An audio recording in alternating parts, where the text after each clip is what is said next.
Greetings, everybody. I have had in my possession a Zodiac watch that I absolutely love. I've had it for about 18 years. It's been through a few batteries, but I very rarely wear it because it's so awesome. Haven't changed the battery in a while, and we're going to give it a crack since I no longer work at a watch store where I have access to specialized equipment. This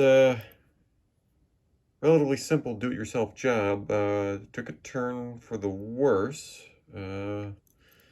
because regular miniature screwdrivers, typically all I've got is one that's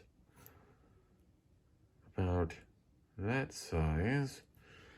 And as you can see here, if I can get the camera to zoom, we've got a screw, a flathead screw, because I want to, that is substantially smaller. And I could not come up with a solution to loosen that screw up.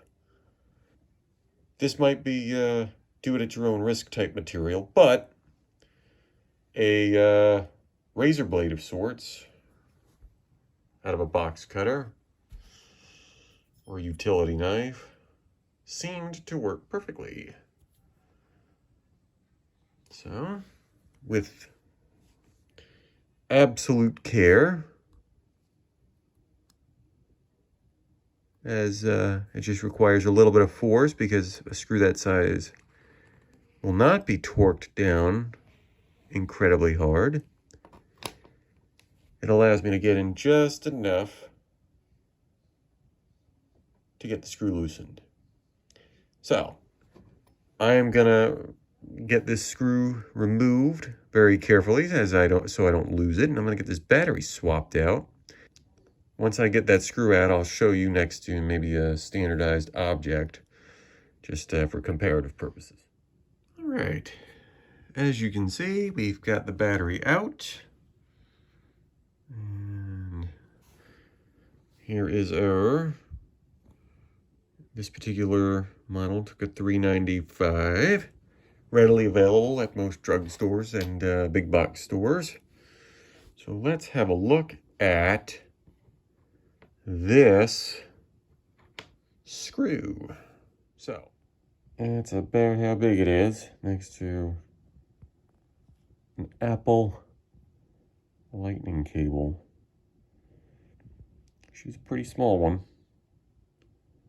And you gotta be very diligent not to lose it. Proved to be relatively difficult to try to line that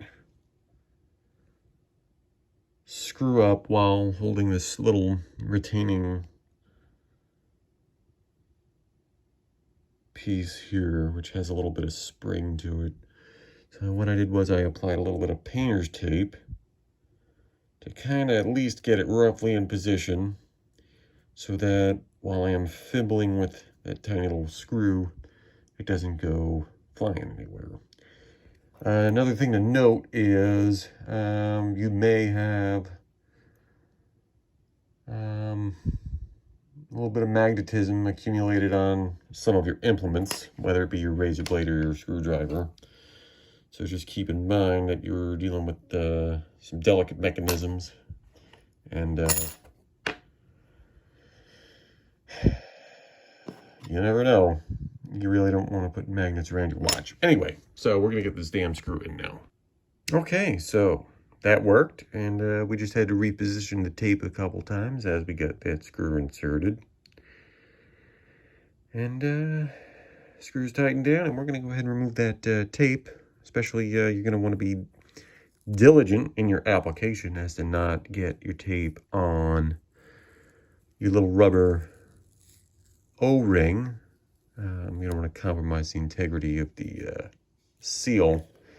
That being said, I have no intentions of taking this watch in the water or getting it submerged or anything, so I'm not particularly going to be diligent about protocols for getting effectively a factory seal. So yeah, let's get this let's get this old girl buckled up and let's see how she looks when she's ticking.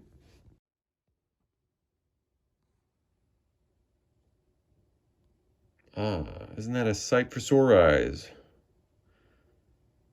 Great to see it working again.